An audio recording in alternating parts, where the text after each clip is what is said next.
दोस्तों, आज जो कॉमिक्स हम पढ़ेंगे उसका नाम है त्रिकाल देव। ये त्रिकाल देव की पहली कॉमिक्स है और इसकी कॉमिक्स होती हैं एक्शन और फैंटेसी। तो पढ़ते हैं पहली कॉमिक्स त्रिकाल देव।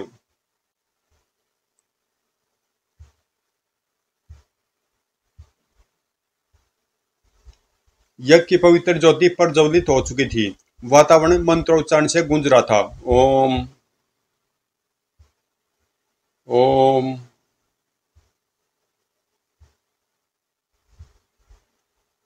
जय अग्नि देवता की। उठो वत्स अग्निवेश, अपने यज्ञ का प्रयोजन बताओ। आप तो सर्वज्ञाता देवता, मैं आपको यज्ञ का प्रयोजन क्या बताऊं।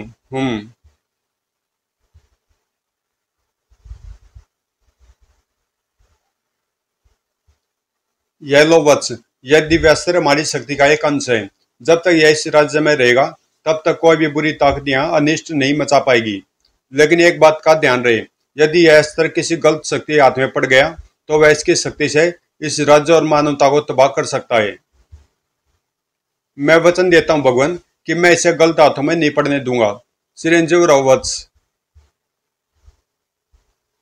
देवता के दृश्य होने के बाद रामदेव, तुम इसी वक्त यह दिव्यास्त्र लेकर कौशल नरेश के पास चले जाओ। उनसे कहना, यह दिव्यास्त्र हमने कंकाल केतु के विनाश के लिए भिजवाया है। जो आज्ञा गुरुदेव। गुरु की आज्ञा पाकर रामदेव अपने कुछ साथियों के साथ कौशल नरेश के राजमहल की ओर चल पड़ा।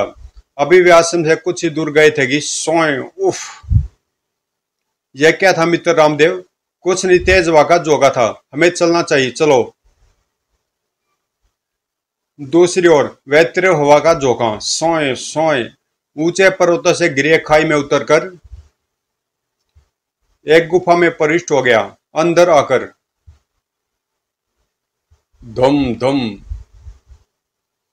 कुछ क्षण बाद, आओ कपाल दंश, कहो क्या खबर लाए हो। बहुत बुरी खबर है स्वामी। उस दुष्ट अग्निवेश ने आपके विनाश के लिए दिव्यास्त्र प्राप्त कर लिया है। उसके शिष्य वह दिव्यास्त्र लेकर कौशल राज्य की ओर रवाना हो चुके हैं। अरे मूर्ख, यह कोई बुरी खबर नहीं बल्कि खुशखबरी है। वह दिव्यास्त्र हमारा विनाश नहीं बल्कि हमारे विश्व विजय के सपने को पूरा करेगा। हम अभी जाकर उन सन्यासियों से वह दिव्यास्त्र छीन लेंगे। वह दिव्यास्त्र कभी भी कौशल नगर नहीं पहुंच सकेगा। हा हा हा।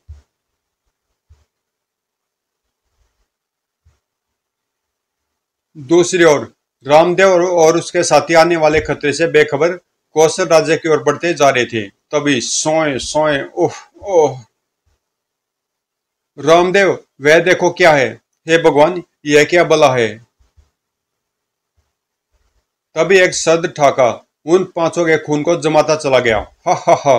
तुम पांचों में से एक, सिर्फ एक जीवित बचेगा ताकि वह जाकर उस मूर्ख अग्निवेश को यह बता सके कि वह दिव्यास्त्र मैं ले गया हूं।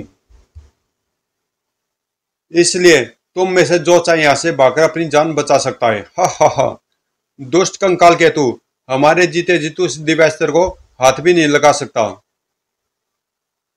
मूर्ख, तेरी हिम्मत कि तू कंकाल केतु से ऊंचे स्वर में बात करे। कंकाल बख्शी। अगले क्षण फुर आई ओह आ आई।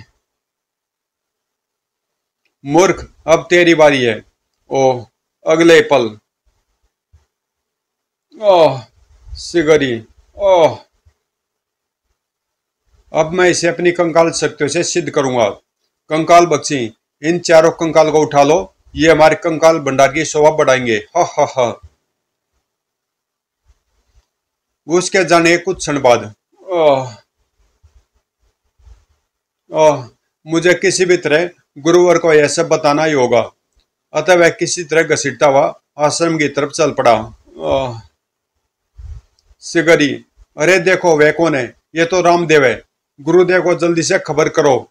सिगरी, मुझे क्षमा करना गुरुवर, मैं दिव्यास्त्र को नहीं बचा सका। कंकाल केतु, कंकाल केतु, वह दिव्यास्त्र। ओह ओह। तुम्हारा बलिदान व्यर्थ नहीं जाएगा रामदेव। कंकाल केतु से तुम्हारी मौत का बदला मैं लूंगा। मैं तेरी मौत से अमर रचूंगा कंकाल केतु। उसी दिन कौशल नगर के राजमहल में। ओह गुरुदेव, ये आपने दक्षिणा में क्या मांग लिया। वह बालक भला आपकी क्या मदद कर पाएगा? आप मुझे आज्ञा दीजिए, मैं उस दुष्ट को दंड दूंगा। नहीं राजन, तुम्हारी पूरी सेना भी उस दुष्ट का कुछ नहीं बिगाड़ सकती। उसकी मौत राजकुमार के हाथों लिखी है।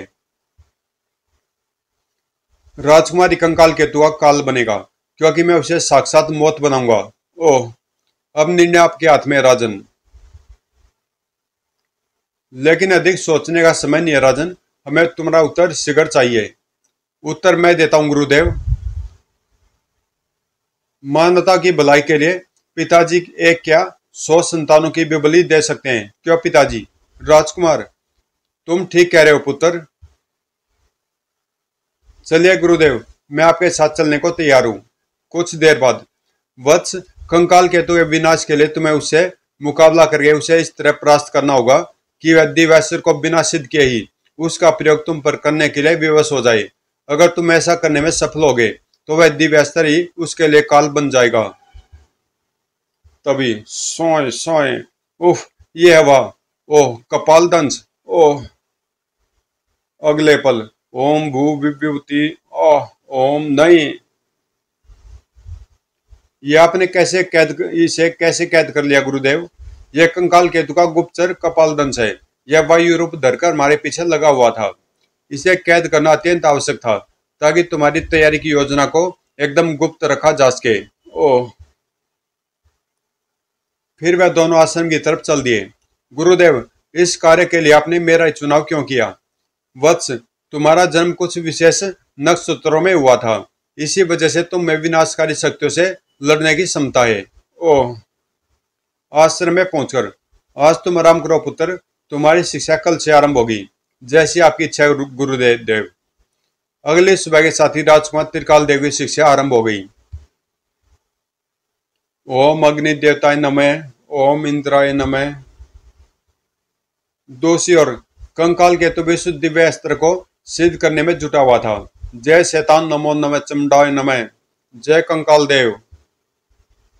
और इधर राजकुमार त्रिकाल देव भी अपनी तैयारियों में जुटा हुआ था। ओह शाबाश।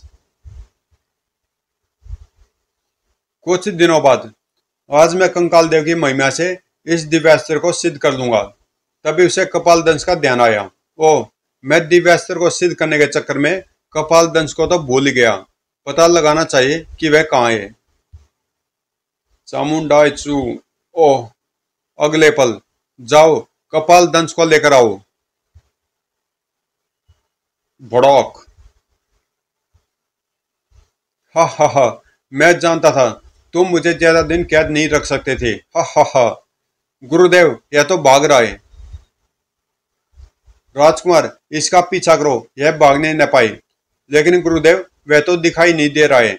मैं भी उसके दिखाई देने का प्रबंध करता हूँ। दूसरे क्षण, गुरुदेव, अब मैं उसे स्पर्श देख सकता हूँ। तो जाओ उसका पीछा करो। उसका पीछा करके ही तुम उस दुष्ट कंकाल केतु के ठिकाने तक पहुंच सकते हो। ओह, यह तो मेरा पीछा कर रहा है। इसे रोकना होगा। ओह, यह दुष्ट मुझे अग्नि चक्र में फंसाकर भाग जाना चाहता है। मुझे इस चक्र को तोड़ना होगा, वरना गुरुदेव की इसे जानबूझकर मुक्त करने की योजना असफल हो जाएगी। हे गुरुदेव, इस चक्कर से मेरी रक्षा करो। अगले क्षण है। ओह, यह तो आग से बच गया। अब मुझे वायु शक्ति का प्रयोग करना होगा। ओह, धूल भरी आंधी। जब तक यह ऐसी आंधी से छुटकारा पाएगा, मैं इसकी आंखों से ओझल हो जाऊंगा। जल्दी स्वामी, स्वामी, राजकुमार त्रिकाल देव मेरा पीछा करता हुआ यहाँ तक आ पहुंचा है। और तू मुझे यह खबर देने यहाँ भाग आया कायर? समा स्वामी समा, कदापि नहीं। अगले पल श्यू, भक, ओह, सिगरी भस्म हो गया कायर। तत्पश्चात कंकाल बख्शी, राजकुमार को रास्ते में समाप्त कर दो। वह इस जगह का पता न जान सके। हूँ। उधर राजकुमार धूल भरी आंधी से बच निकला था। इनमें से किसी खाई में गिरा था वह। तभी उफ, यह क्या सोए। अगले पल कंकाल बख्शी को देखकर उसकी आंखें आश्चर्य से फट पड़ी। ओह, कितना भयंकर है यह।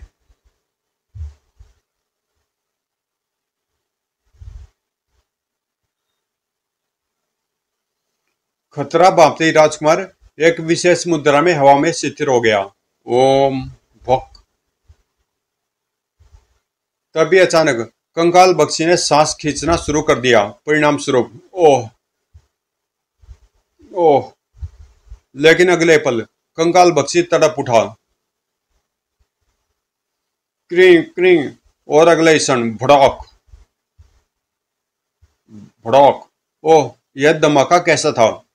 उसने तुरंत अपनी आंखें बंद करके ध्यान लगाया। ओह, कंकाल बख्शी मारा गया। इसका मतलब है मेरा मुकाबला किसी साधारण मनुष्य से नहीं है, लेकिन वह जो भी है, कंकाल केतु की गुफा तक आने के बाद जीवित नहीं बच सकेगा। दूसरी ओर उन खाइयों में से यह विचित्र गुफा अवश्य यह कंकाल केतु का निवास स्थान होगा। तभी ओह, और इससे पहले कि राजकुमार कुछ समझ पाता, भड़ाक भड़ाक। हा हा हा। कंकाल केतु अंबार ने आया था मूर्ख। अब मैं दिव्यास्त्र को आराम से सिद्ध कर सकता हूँ। हा हा हा। मैं तेरे सपन को कभी भी पूरा नहीं होने दूंगा दुष्ट। कौन? तो शिला शक्ति से बच गया। जो मानवता की भलाई के लिए निकला हो, उसे तेरी दुष्ट शक्तियां कभी समाप्त नहीं कर सकती। ऐसी बात है तो यह ले। श्यू सड़क श्यू खच। लेकिन अगले क्षण हा हा हा। तुम मुझे समाप्त करने का सपन लेकर आए हो न राजकुमार, मगर अब तुम मरोगे। ओह, अमोगस्तर धड़ाम। लेकिन अगले पल कंकाल के तो चौंक जाना पड़ा। नहीं, तो मुझे मारने में सफल नहीं हो सकता कंकाल के तू। मुझसे टकराकर तेरी हर शक्ति यूं ही व्यर्थ हो जाएगी। क्रोध से चिंगारते हुए कंकाल केतु ने दिव्यास्त्र उठा लिया। तुझे मरना ही होगा।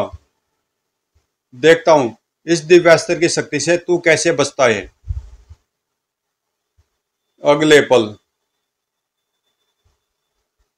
यह देखकर कंकाल केतु वैसे कांप उठा। उफ नहीं, यह मैंने क्या किया? अगले पल वह बिजली की सी तेज से पलटकर गुफा से बाहर भाग खड़ा हुआ। नहीं नहीं। लेकिन वह उस दिव्यास्त्र से बच न सका। भड़ाक। ओह ओए। सिगरी। खत्म हो गया मानवता का दुश्मन। अब मुझे वापस चलना चाहिए। कुछ देर बाद शाबाश राजकुमार, मैं जानता था कि तुम अवश्य ही सफल होगे। यह सब आपके द्वारा दी गई दिव्य शक्तियों के द्वारा ही संभव हो पाया गुरुवर।